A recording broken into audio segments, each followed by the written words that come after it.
kidding. The for real, I love this thing, which is, hey guys, it's Neha. Welcome back to my channel. Today I'm going to be reviewing Bangalore Days, and I'm super excited because I really love Bangalore Days. I watched it a while back, maybe like a few months back, but I have my points written, so I'm excited to do it. And I am a little unwell.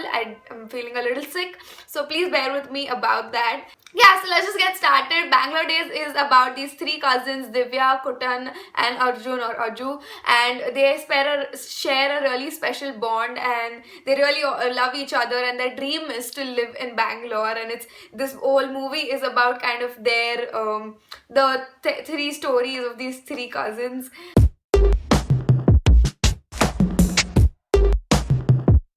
So starting off, the movie is written and directed by Anjali Menon, and I think she has done a fabulous job because the story is great. It's amazing. It has so much depth. It has so many gems, and I think it is a very well written story with so many characters and so many plots and subplots going on. And at the same time, to make sure that the story comes alive in the proper way, I think is really commendable that she was able to do it and able to put so much into this one movie. So I think she's done a great job, and I genuinely feel there's a difference when women make movies because there is just so much more emotion and depth to it. Not that I'm saying that men don't do that, like some men do, but most of the time when women make movies, it's more about emotions and about real life situations, and it's more realistic, I feel. So I love that she's done this.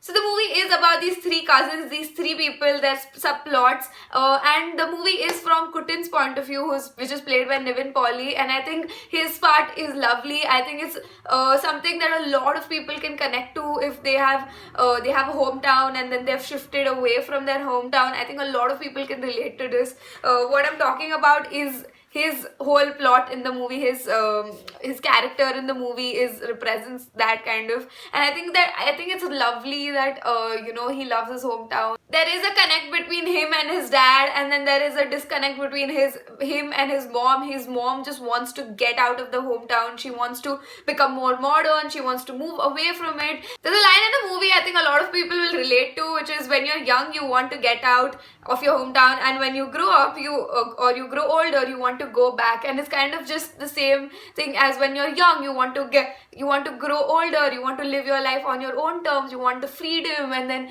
you want to do things on your own. But then when you get older, you wish you can go back to your childhood, and that's similar to like the place that you are in, because hometown is so familiar and so comfortable. I think it's something that a lot of people can relate to. And what I love about his character and his part of the story is that he does have a journey throughout the movie. He does change, and he does, become more comfortable with himself, or like what he needs or what he wants. And there is a phase where he is with a girl who is supposedly modern, and all of those things happen, but by the end of that journey, he as himself, as a person, as his values, as his thinking is the same person. He sticks to it. It's not that to bring about change in your life, or to become, it's not like to get married or to get the girl. He had to change himself, and it's amazing that he realizes that himself, and he as a person has not changed even after that journey, and I think that's lovely. And by the way, I didn't say this, but I hope you've watched the movie. Otherwise, this whole thing is gonna be spoilers for you. So if you haven't watched the movie, don't watch this right now. That's the thing at the end of the movie that he says that kind of sums it up really nicely, is that's the beauty of Bangalore. There's a foreigner adopting our culture, and then on the other hand is his mother who is trying to adopt modernization. And I think again that is a beautiful way to say it. It's not like you're undermining either, and you're not saying either one of it is wrong. It's just whatever people's personal choices are, and it's still that is kind of like the beauty of the place. That's lovely. And that actually brings me to another point that I really, really like about the movie. It's kind of like a love letter to Bangalore.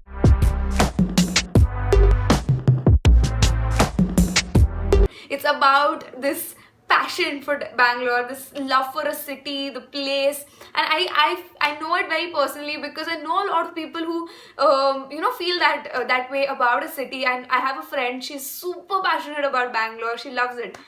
And then a lot of friends, obviously the obvious choice is Mumbai, because there is, people do say that it is the, you know, city of dreams. It's about, there is a certain momentum in Mumbai. So I think it's lovely. I've never seen a movie that talks about Bangalore in that way, so I thought it was amazing because I have never stayed in Bangalore, but I still felt it. I felt the love, I felt the passion, and I think that's amazing. And like I said, it is like a love letter to Bangalore.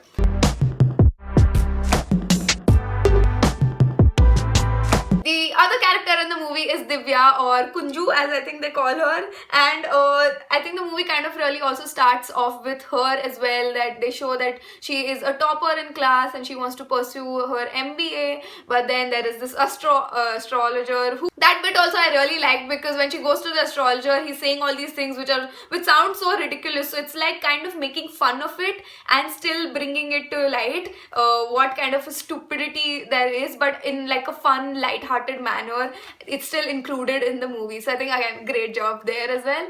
So the astrologer says that she needs to get married. Then she gets married to this guy who is this quiet guy. You don't know what's going on in his head, and I really appreciate throughout the full movie that he is not the bad guy. The husband is not the bad guy, because that could have been easily that option to be taken, because these three cousins are so close. They have a real bond, and it would have been really easy to make her husband, Mr. Das, the bad guy in this movie, and then just glorify their cousinship, if it makes any sense.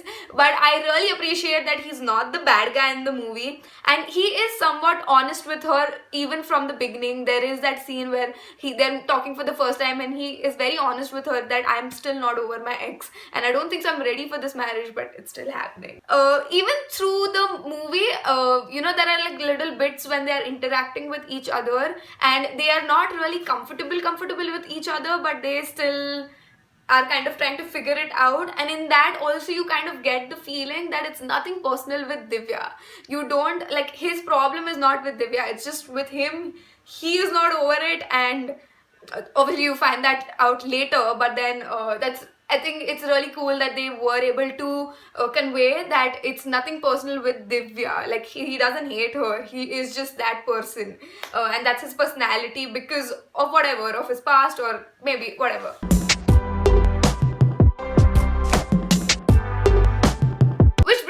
Third character, which is Arjun, played by Dulquer Salmaan, and I think his character brings a little bit of like the fun element into the movie. I think the whole movie is generally like very fun because there are so many hard-hitting points and like so many truths in the movie, but it's all in a fun manner and it's fun to watch. So I think his character brings that out a little bit more because he's the thoda hatke person. He's the different person amongst everybody else. He thinks differently, he acts a certain way that might not be okay with everybody else, and he as a person, even though he is so different, he is kind of similar because he does crave attention and love and all of those things because he doesn't get it from his parents, from his relatives. So his only love, his bonds, his comfort and you know, his family is his cousins, and you understand why he loves them so much because his parents are divorced. And there's a small point in the credits of this movie, in the opening credits, when they're showing like these childhood pictures of the three of them. There is a drawing there which is says there's mom's house and dad's house. Right off in the opening credits, they sort of give that away. I think it's a very subtle thing that is there in the opening credits, which if somebody is looking really keenly will figure it out, which is pretty cool. Arjun's situation, I think he himself describes it really well.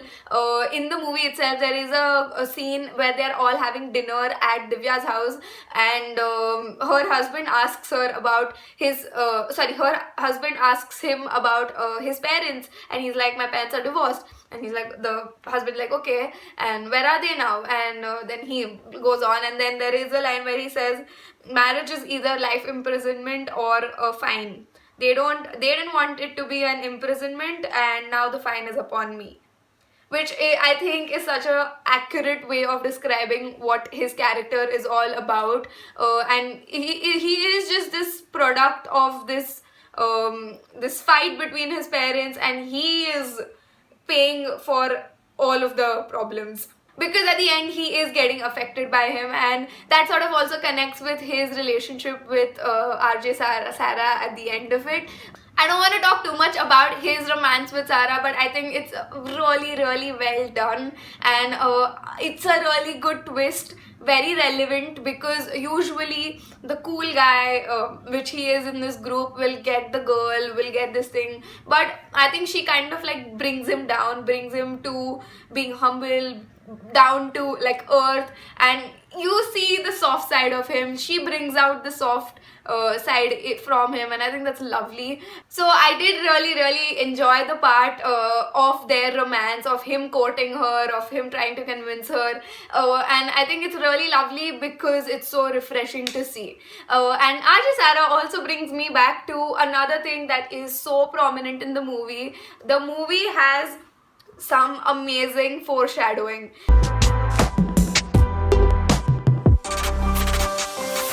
In case you don't know what foreshadowing is when something is going to happen at a later point in the movie, but there is a small hint of it before. So I think the movie has a lot of them. One of it is RJ Sarah's, right when the whole Bangalore scene starts, where all of them are getting into Bangalore, the thing playing on the radio is RJ Sarah, welcome to whatever.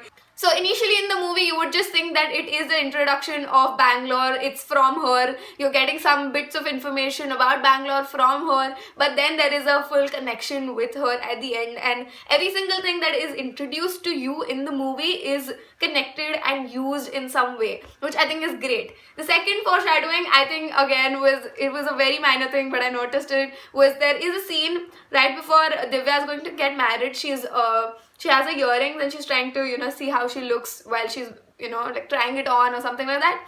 And then there is a scene almost towards the end of the movie, like second half of the movie, where she's selling her jewelry to get money for her MBA fees. And there is a moment where there is like a full 6, 7, 8 second like a cut where she's just staring at the same earrings, and that's again very prominent because those were her wedding earrings, wedding jewelry, and she's selling it away, and it is symbolic of something. And the third thing is a very, very, very minute foreshadowing, but it was there, is when Arjun goes to talk to Sarah, and like the first time he really meets her face to face, and she's like, why are you following me? He's like, I'm not following you, I'm following your friend. And she's like, wait, I follow my friend? Okay. And so right then in that scene, if you go back and see that, the backdrop in her like the thing on the wall behind her is a map, and it is literally Australia. And at the end of the movie, she is going to leave for Australia, which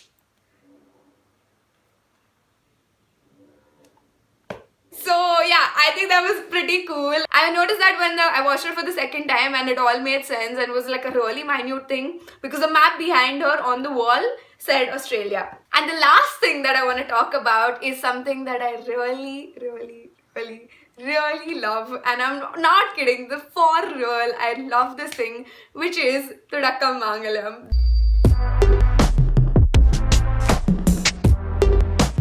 That song, it was stuck in my head so bad, and it was stuck in my head so bad that my whole family was singing it for a while. Can you believe it? Like, it was so bad. I love that song. I think it has amazing beats, especially towards the end of the song. There's a part where Divya goes in slow-mo like this,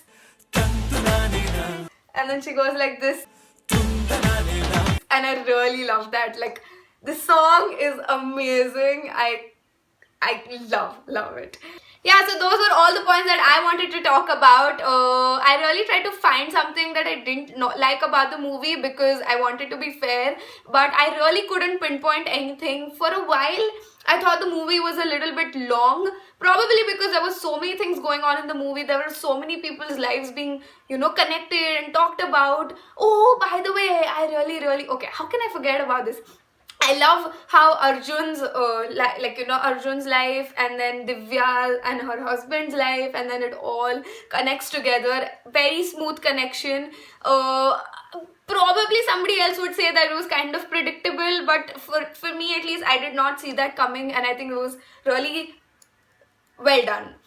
Yeah, so continuing, the movie is actually only 1 hour 37 minutes and 20 seconds long, which I think is amazing that they were able to pack so much stuff into just this much time. It's great. There are three people, even four if you count her husband. There are four people's lives. There are four different things going on in the movie. There's so many gems in the movie, and I love that they were able to put so much into so little time. And at the same time, I want to say that it has so many truths. I like the some lines that I read out right now, and it has so many deep meanings that so many people can relate to, because there are so many things. There probably will be something that you personally relate to from this movie, and the fact that they were able to put all this in the movie and still make it a fun movie which is very relevant and very fun and entertaining to watch at the same time, I think it's